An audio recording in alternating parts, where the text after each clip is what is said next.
Continuing with Anne Frank, Diary of a Young Girl, Saturday, the 11th of July, 1942.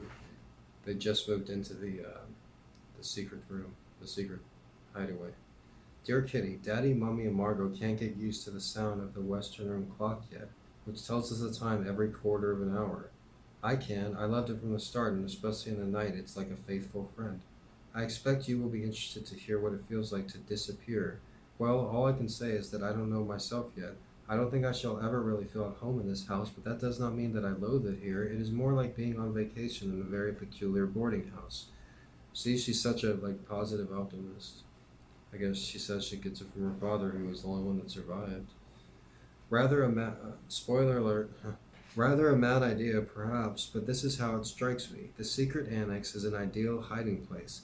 Although it leans to one side and is damp, you'd never find such a comfortable hiding place anywhere in Amsterdam. No, perhaps not even in the whole of Holland.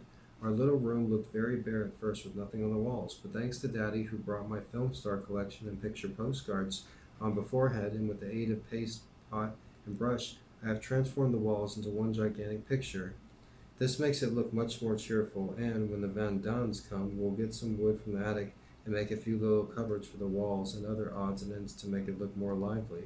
Margot and Mummy are a little bit better now. Mummy felt well enough to cook some soup for the first time yesterday, but then forgot all about it while she was downstairs talking, so the peas were burned to cinder and utterly refused to leave the pan.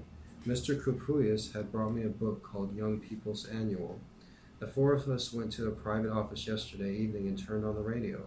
I was so terribly frightened that someone might hear it and that I simply begged Daddy to come upstairs with me. Mummy understood how I felt and came too. We were very nervous in other ways too, that the neighbors might hear us or see something going on.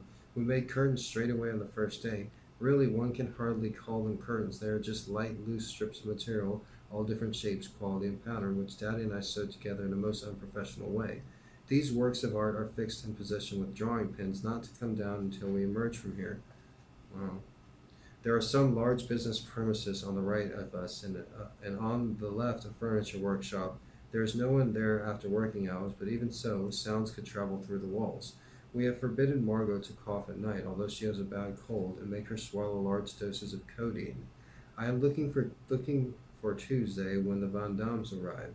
It will be much more fun and not so quiet. It is the silence that frightens me so in the evenings, and at night I wish like anything that one of our protectors could sleep here at night.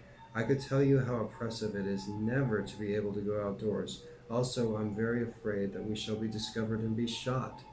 That is not exactly a pleasant prospect. We have to whisper and tread lightly during the day. Otherwise, the people in the warehouse might hear us. Someone is calling me.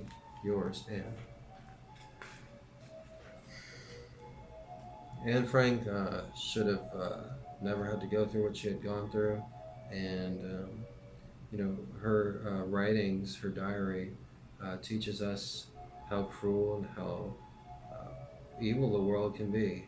That they would take somebody's life that never did anything, never hurted anybody, but all for politics, for power, and just plain inhumanity. So. That's what the Diary of Anne Frank teaches us, and she's been teaching people for the last 75 years. This will probably be a very popular book for another 75 years. I appreciate you watching, and I'm going to build this channel up with a new microphone and a new camera and a better light. But I'm still going to continue reading some great books like this one. Thanks again for watching. Have a nice day.